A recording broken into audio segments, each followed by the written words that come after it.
नमस्कार दोस्तों, स्वागत है आपका SSC learning point by Singh sir. आज हम करेंगे 13 सितंबर की शिफ्ट 2 का पेपर। ठीक है। और रिवीजन चल रहा है ना आपका अच्छे से? रिवीजन के बिना कुछ भी नहीं है। आप कितना भी नया पढ़ लो, कुछ भी पढ़ लो, रिवीजन बहुत बड़ा की फैक्टर है। ठीक है। एक तरीके से कुल मिलाकर मैथ भी रटने का ही काम होता है कंपटीशन में, क्योंकि आपको उसका लॉजिक ही नहीं दिमाग में पता होगा, एकदम ट्रिक नहीं होगी, फिर कैसे जल्दी कर पाओगे। तो कुल मिलाकर क्या होता है, मैथ को भी रटना ही होता है। बस उनकी प्रैक्टिस इस सेंस में की जाती है कि वो प्रैक्टिस कर रहे हैं, रट नहीं रहे हैं, लेकिन होता वही है। ठीक है। कह रहा था आयु के माध्य और बहुलक के बीच कितना अंतर है। तो आयु का माध्य का मतलब होता है एवरेज, और बहुलक का मतलब है जो सबसे ज्यादा हो। यानी कि यहाँ पर एक चीज देखो, दोनों चीजें यहीं पर है, कोई दिक्कत ही नहीं है आपको। ऐसा क्यों है देखो, माध्य तो आप वो बहुलक तो समझ गए कि सबसे ज्यादा है 12, इसलिए अगर हम इसी को एवरेज मान लेते हैं 3, तो एक चीज बताओ, ये एवरेज से 2 कम है, ये एवरेज से 1 कम है, और ये एवरेज से 1 ज्यादा है, और ये एवरेज से 2 ज्यादा है। तो इधर करेंगे ये 40 ज्यादा हो गया, इधर करेंगे ये 50 हो गया, और यहाँ पर तो जीरो कोई फर्क ही नहीं है। यहाँ पर माइनस का 50 हो गया, यहाँ पर माइनस का 20 हो गया, सॉरी 40 होगा ना, क्योंकि 20 है। तो ये माइनस प्लस ये सब कट गए, यानी कि माध्य भी हमारा क्या आ गया, बिल्कुल सेम आ गया। तो इसका मतलब क्या हो गया, आंसर हमारा 0 हो गया। बहुलक तो वही होता है जो सबसे ज्यादा बार आता है। तो सबसे ज्यादा देख लिया, 70 स्टूडेंट के 3 था, तो वो हो गया हमारा बहुलक, यानी कि मोड हो गया। और अगर मीन की बात करेंगे तो वो होता है कुल मिलाकर एवरेज। तो एवरेज हमने निकाला, तो वो भी कितना आ गया, 3। ये चीज आप समझ गए होगे। पी और क्यू एक दूसरे से 10 सेंटीमीटर की दूरी पर दो नियत बिंदु हैं, और आर पी क्यू पर एक ऐसा बिंदु है कि पी आर बराबर 6 है। पी आर की लंबाई इतनी बढ़ाएगी, क्यू आर की लंबाई कितने परसेंट कम हो जाती। तो सबसे पहले तो एक पी क्यू बनाते हैं, इस पर एक पॉइंट है आर, यानी कि वो ये कह रहा था पी आर 6 है तो ये 4 है, और टोटल 10 थी। तो हम अपनी सुविधा के अनुसार क्या करते हैं, इसको 100 कर लेते हैं, इसको 60, इसको 40। उसने ये कहा 5% बढ़ाया गया, यानी कि इसको 5% बढ़ाएंगे तो 60 का 5% कितना होगा, 6 पंजे 30, यानी कि 3 आ जाएगा। अब जब ये 3 आ गया जी, ये 3 बढ़ के यहाँ पहुंच गया, भाई फिक्स पॉइंट है, इधर उधर मत बढ़ा देना। तो पी आर 3 ज्यादा हो गया, तो इसका मतलब ये 3 कम हो जाएगा। और यही पूछा था कितना कम हो जाएगा परसेंटेज में। 3 कम हो गया किससे, 40 से, क्योंकि 3 इधर बढ़ चुका है। वो गुणे में 100 कर दो, कैंसिल आउट, 4 सत्ते 28, 4 पंजे 20, आंसर। अगला सवाल करा, एक बनिया पर एक व्यापारी का एक वर्ष में इतने का बकाया है, लेकिन बनिया 6 महीने के बाद हिसाब चुका चुका देना चाहता है। यदि साधारण ब्याज 9% वार्षिक है तो उसका नगद भुगतान क्या है।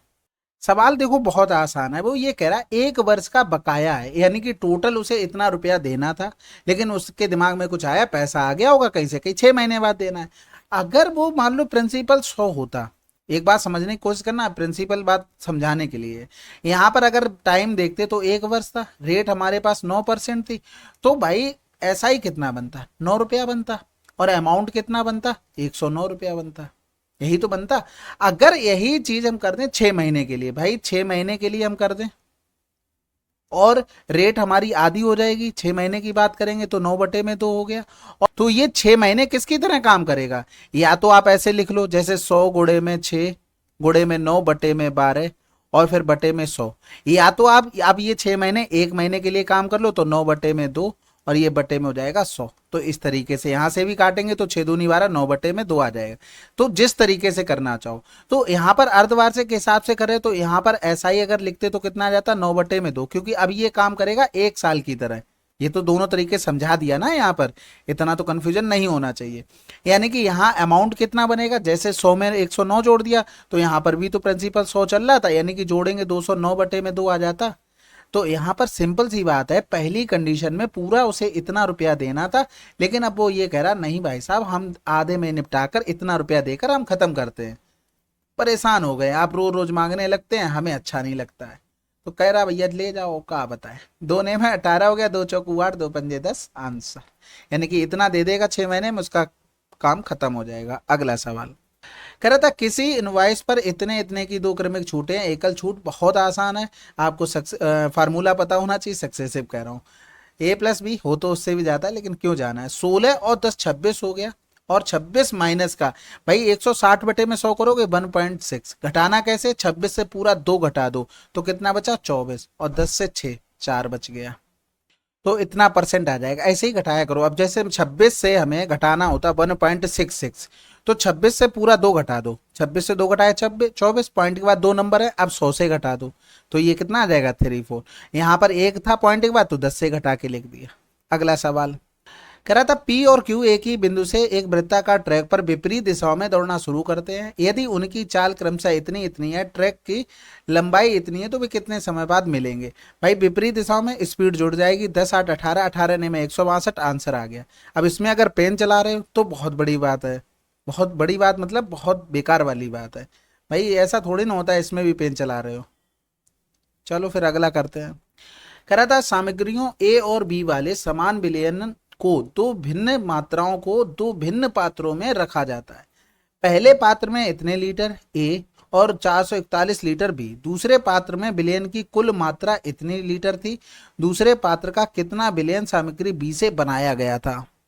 तो देखो सवाल सिंपल से ये कह रहा है कि सामग्री, यानी कि इंग्लिश में पढ़ोगे तो एकदम क्लियरिटी आ जाएगी। टू डिफरेंट क्वांटिटीज, यानी कि दो पात्र हैं उनकी क्वांटिटी अलग अलग है, और कह रहा है सेम सोल्यूशन, सोल्यूशन मतलब ए और बी दोनों में है। वो ये कह रहा था कि सेम सोल्यूशन इन द मतलब हो गया कि जिस रेशियो में ए में है उस रेशियो में बी में है, लेकिन ऐसा नहीं क्वांटिटी अलग अलग है। ठीक है, जैसे अगर हम ए में देखें, पहले पात्र में क्या बोला उसने 252 और 441 है, तो यहां से करेंगे तो ये हो गया हमारे पास 21 21 से हम 441, 21 से कम 21, 21 दूनी 42, यानी कि 3 चौकू 12 हो गया, 3 सत्ते 21 हो गया। यानी कि अगर रेशियो 4:7 है तो 4:7 इसमें भी है, क्वांटिटी अलग अलग है। इसमें हो सकता है 512 लीटर हो, इसमें 213 लीटर हो। इस तरीके का कहना मतलब है। सोल्यूशन मतलब इंग्रेडिएंट सेम है, यानी कि जो इसमें मिला है वही इसमें मिला है। तो यहाँ पर दूसरे में वो टोटल क्वांटिटी दे दी थी, यानी कि 11 का मान 1188। हमसे पूछा गया था बी का, तो बी का कितना आएगा 7, तो 11 कम 11 0 8 बार हो गया, 7 अट्ठे 56, 7 एकम 7, यानी कि 756 लीटर आंसर। अगला सवाल कह रहा था एक वृत्त की त्रिज्या 8 सेंटीमीटर है। वृत्त के बाहर एक बिंदु की वृत्त के केंद्र से दूरी इतनी है, बाहर वाले बिंदु से वृत्त तक खींची गई स्पर्श रेखा की लंबाई क्या होगी। अब देखो आप इसमें चित्र नहीं बनाना है आपको, इस तरीके से बना लो। और पता है त्रिज्या ये रेडियस हो गई, ये स्पर्श रेखा हो जाएगी आपकी, दोनों के साथ 90 बनता है। ये 17 हो गया, रेडियस आपको 8 दी गई थी, ये 15 हो गया। अब आप पूरा अगर चित्र बना के कर रहे हो फिर क्या मतलब है, फिर इसका मतलब प्रैक्टिस कम है आपकी। ठीक है, अगला सवाल कह रहा था which digit should come in the place of X and Y respectively if the number is divisible by 8 and 5 both. देखो सिंपल सवाल है, बिल्कुल आपको बहुत बार बताया जा चुका है कि एक्स और वाई की जगह या तो 0 या तो 5, क्योंकि 5 से हमें डिवाइड करने के लिए लास्ट में 2 नंबर चाहिए ही चाहिए। लेकिन जब 8 से डिवाइड करेंगे तो इवन नंबर चाहिए, तो ये तो कैंसिल आउट हो गया, यानी कि ये तो फिक्स हो गया कि ये नंबर नहीं हो सकता। अब आपको एक चीज और बताया था कि अगर इस तरीके से नंबर दिए हो, 8 से डिविजिबिलिटी चेक करनी हो, और लास्ट मतलब ये थर्ड नंबर ये लिखा हो इवन नंबर, तो लास्ट के 2 डिजिट चेक कर लो, आपकी 8 की डिविजिबिलिटी मिल जाएगी। यानी कि एक्स और वाई की जगह तो 0 था, बटे में 8, तो हम यहाँ पर क्या रख सकते हैं, अगर 2 रखेंगे तो पॉसिबल नहीं, 5 हम रख नहीं सकते, 4 आ जाएगा। अगला सवाल कह रहा था दो सकेंद्री वृत्तों में से बड़े वृत्त की एक जीवा की लंबाई 20 सेंटीमीटर है और यह छोटे वृत्त की स्पर्श रेखा है। दोनों वृत्तों के बीच वलयाकार भाग का क्षेत्रफल क्या होगा। देखो सिंपल सी बात, ये कह रहा था कि दो हैं सकेंद्री यानी कि कोसेंट्रिक है। अब यहाँ पर जो इसकी जीवा है बड़े वाले की, वो इसकी स्पर्श रेखा है, और जिसकी लंबाई हमको दे दी थी 20। ठीक है, अब ये कह रहा था दोनों भागों के जो बीच का भाग है इसका एरिया बताना। देखो यहां पर अगर देखेंगे तो ये कितना हो गया, आर हो गया। इधर देखेंगे तो ये क्या हो गया, कैपिटल आर हो गया। इधर यहां से यहां तक ये 10 हो गया। अगर हम एरिया निकालते तो बड़े वाले की एरिया में, यानी कि एरिया माइनस में छोटे वाले का एरिया अगर हम माइनस कर देते सर्किल का तो निकल आता है। यानी कि कुल मिलाकर हमें R square minus R square का मान चाहिए था, काम हो जाता। तो इस ट्रिपलेट से हम देखते हैं तो ये हो जाएगा 10 का स्क्वायर प्लस में आर का स्क्वायर बराबर में आर का स्क्वायर, यानी कि आर स्क्वायर माइनस का आर स्क्वायर क्या हो गया, 100 हो गया। यही हमसे पूछा गया था। अगला सवाल सिंप्लीफिकेशन है, सबसे पहले तो डिवाइड करना पड़ेगा, उसके बाद पहले तो इसको कर लेते हैं। अब ये सवाल ये तो आसान है, 4 एकम 4 3, 7/4 इंटू में 3 एकम 3 और 2 5/3। और यहाँ पर इसकी जगह पे इंटू करेंगे तो 2 ऊपर चला जाएगा, 3 दूनी 6, 1 7 7 नीचे आ जाएगा। ये इससे कैंसिल आउट, 2 दूनी 4 हो गया, यानी कि ये इधर बन गया 3 एकम 3 1 4/3 और प्लस में 5/6 हो गया। तो और इधर बना लेते हैं हम क्या, इधर हमने कर लिया 2 इंटू में 2, बस 4 दूनी 8 5 13/6, तो 6 दूनी 12 1/6 आंसर। अगला सवाल, त्रिभुज एबीसी एक एबीसी एक समबाहु त्रिभुज है। पी क्यू आर क्रमशः भुजा ए बी बी सी सी ए के मध्य बिंदु है। यदि त्रिभुज एबीसी की भुजाओं की लंबाई 11 सेंटीमीटर है तो त्रिभुज पी क्यू आर का क्षेत्रफल क्या होगा। मिलाते हैं भैया, पहले तो एबीसी और एक ये क्या है, समबाहु यानी कि इक्विलेटरल ट्रायंगल है। तो ये बन गया ABC, P Q R A B का मध्य बिंदु, बी सी का मध्य बिंदु और ये हो गया। ठीक है, ये सारे क्या है, मध्य बिंदु है। एबीसी की भुजा की लंबाई ये 11 सेंटीमीटर देती, पी क्यू आर का क्षेत्रफल भाई कुछ नहीं करना, ये मध्य बिंदु है ना, ये बराबर बराबर भागों में एरिया को डिवाइड कर दिए। कई भागों में, 4 भागों में, बस खत्म हो गया सवाल। अगर हम यहाँ पर देखेंगे पूरे का एरिया तो √3/4 ए स्क्वायर का मतलब 11 11 में 121 हो गया पूरे ट्रेंगल का एबीसी का। यानी कि ये 4 भाग में था तो 4 बराबर, हमसे पी क्यू आर का पूछा था यानी कि एक भाग का एरिया, तो 121 √3/16 आंसर। अगला सवाल, अब इस सवाल में देखो, सबसे पहले तो इसको ब्रेक करेंगे तो साइन अपॉन में कॉस एक्स हो गया, साइन एक्स अपॉन में कॉस एक्स। इतना लिखना नहीं है आप लोगों को, ये आपके दिमाग में ओरल आ जाना चाहिए कि साइन एक्स बराबर में आ जाएगा 1/2। अगर यहाँ पर देखेंगे होल स्क्वायर करते तो साइन स्क्वायर एक्स प्लस में कॉस स्क्वायर एक्स प्लस में 2 साइन एक्स और कॉस एक्स हो गया, और ये हो जाएगा हमारे पास 1 प्लस का 2 साइन एक्स और कॉस एक्स। अब एक चीज बता दो, ये आपको मान पता है, अगर हम यहाँ पर मान रख भी लेते हैं ट्रेंगल में तो ये 2 हो गया, यानी कि ये √3 आ जाएगा। कहीं से प्लस माइनस आने के चांस हैं, खत्म हो गया। अब यहाँ पर मान रखोगे, जैसे ही थोड़े से मान रख लो बस, क्योंकि आपको पता है 1 प्लस का 2 इंटू में 1/2 हो गया, इंटू में कॉस का करेंगे तो √3/2। भैया नीचे कहीं से 3 आ सकता है, कहीं से भी लाके दिखा दो तो हमें बता दो, आंसर लगा दो। तो आप कितना ऑब्जर्व कर पा रहे थे पहले से वो डिपेंड करता है, आंसर बहुत जल्दी आ सकता है इसमें। ठीक है, तो ये 2 से 2 कैंसिल आउट हो गया, 2 प्लस का √3 अपॉन में 2, ये आंसर आ जाएगा। अगला सवाल, इसमें स्टेप्स कटिंग बहुत हो सकती है, ये ध्यान रखना। कह रहा है एक पाइप एक खाली टंकी को इतने में भर सकता है, दूसरा 6 मिनट में खाली कर सकता है। यदि दोनों पाइप को एक साथ खोल दिया जाए तो खाली टंकी को भरने में कितना समय लगेगा। तो 6 गुणे में 5, 6 से 5 गया 1, आंसर हो गया 30। बहुत बार बताया था भाई, एक भरने वाला है, ठीक है, और एक खाली करने वाला है। तो सिंपल सी बात, अगर दोनों को काम पर लगाया जाए तो x इंटू में y अपॉन में x माइनस का y। बस यहाँ पर इस तरीके का साइन इसलिए लगा दिया कि आपको कंफ्यूजन ना हो, बस सिंपल सी बात है, किसी में भी इसे घटाओगे प्लस का आपको लेना है, तो यहाँ पर यही नॉर्मल होता, नहीं तो एलसीएम वगैरह लोगे सेम चीज पड़ती है, तो इतना मत किया करो, इतना तो आप ओरली करने की कोशिश करो। इसमें देखो भाई a प्लस बी बराबर इतना दिया गया था, मैं इसका मान बताना दे। देखो सबसे पहले अगर हम यहाँ से देखें a स्क्वायर बी स्क्वायर हमने ले लिया एलसीएम, तो इधर बन गया, यहाँ पर क्या बन गया बी स्क्वायर, फिर इधर बन गया ए स्क्वायर, इधर ए भी कॉमन हो गया लेकिन फिर भी ए भी बचा था, सॉरी एलसीएम हो गया था। तो ये ऊपर क्या बन गया a प्लस बी का होल स्क्वायर, नीचे बन गया ए स्क्वायर बी स्क्वायर बन गया, यानी कि ये तो हो गया 1 का स्क्वायर, और यहाँ पर ए स्क्वायर बी स्क्वायर बचा है, कहीं लिखा है, खत्म हो गया सवाल। अब इस सवाल को देखो, ये दिया गया था और ये सामने जो वैल्यू निकालनी है ना बहुत आसान है, अंदर गुणा कर दो, कॉस बी इंटू में सेक बी माइनस में कॉस बी इंटू में साइन बी अपॉन में कॉस बी, और ये इससे कैंसिल आउट, ये इससे कैंसिल आउट, अपोजिट होते तो 1 माइनस का साइन बी का मान निकालना था। सिंपल सा मान रख दो, 15/17, यानी कि आंसर आ गया 2/17। अगला सवाल कह रहा था रमेश इतने रुपए प्रति केजी की दर से चावल खरीदता है, उसने इतने रुपए की दर से खरीदा था, उसके अतिरिक्त वह बेचते समय 1 केजी की बजाय 800 ग्राम, रमेश का वास्तविक लाभ। देखो ऊपर जो भी ग्राहक से लिया जाता है वो लिखा जाता है, लिखा जाता मतलब मेरा करने का तरीका है। तो वो 36 रुपए में वो ग्राहक से पैसे ले रहा था कि इतने का हम ले हैं, लेकिन अपने पास से जो लाता है वो हम नीचे लिखते हैं। उसने क्या किया, ग्राहक से 1000 ग्राम के पैसे ले लिए लेकिन अपने पास से 800 ग्राम दिए, बहुत होशियार था। तो ये चीज़ इसीलिए पढ़ाई जा रही कि आपको कोई धोखा ना दे सके, लेकिन धोखा तो आप खाने के लिए आए ही है। चलो कोई नहीं, मजाक था ये तो। ये 3/6 गुणे में 100 कर देंगे, यानी कितना आ गया 50%। भाई ऊपर जो ग्राहक से पैसे लिए वो 9 हो गए, नीचे जो अपने पास से खर्चा किया टोटल वो 6 निकल कर आया, आंसर हो गया। कह रहा था सभी 4 महाविद्यालयों में मिलाकर भौतिक विज्ञान पढ़ने वाले विद्यार्थियों की कुल संख्या और गणित में पढ़ने वाले विद्यार्थियों की कुल संख्या का अनुपात क्या है। बहुत आसान हो गया। देखो कह रहा था फिजिक्स और बात कर रहा था मैथमेटिक्स, जोड़ देते हैं। 5 2 7 5 12 यहाँ से लगा एक हो गया, 3 3 3 6 1 7 8 7 15 यहाँ से लगा एक हो गया, यानी कि 4 3 12 1 13 2 15 हो गया। इसको करेंगे तो 6 5 11 11 और 5 16 हो गया, और हासिल लगा एक हो गया, यानी कि 6 1 7 9 7 16 16 और 4 20 हासिल लगा 2 हो गया, 2 2 4 3 7 2 9 3 12 हो गया।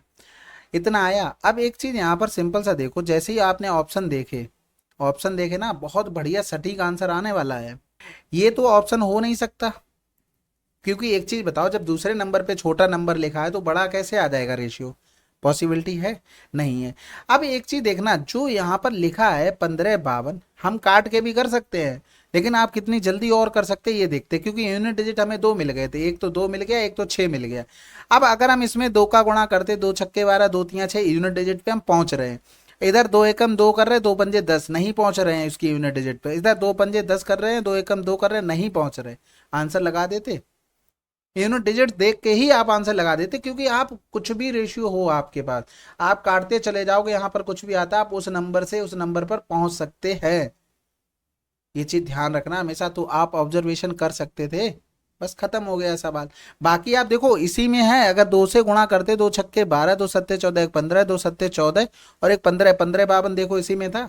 अब इसे काट लो भाई, तो वो भी आसान है। 2 सत्ते 14 2 सत्ते 14, ये तब था जब आप एक ही डिजिट से करना चाहते, क्योंकि सेम नंबर से मल्टीप्लाई करके हमें वहां पर पहुंचना था। 2 छक्के 12 2 छक्के 12 2 3 6, आशा है कि समझ गए होगे आप लोग। अगला सवाल, किसी वृत्त का केंद्र 50 सेंटीमीटर लंबी जीवा, ठीक है, कॉर्ड हो गई, 21 सेंटीमीटर लंबे लंब द्वारा जुड़ा हुआ है, परपेंडिकुलर हो गया वृत्त की त्रिज्या। देखो अगर हम करेंगे 5 पचम 25 हो गया, एक हो गया, यूनिट डिजिट 6, आंसर। अगर आप चित्र दिमाग में बना लिए थे, और बना भी लिए तो उसके बाद भी आपको पूरा नहीं करना था, अगर हम देखते तो ये कितना था, पूरा 50 था।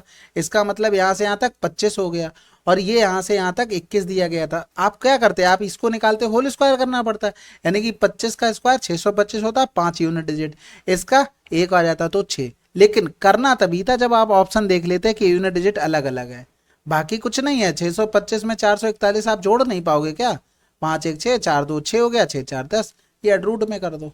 और टाइम सेव करना है तो आप उस तरीके से कर लो।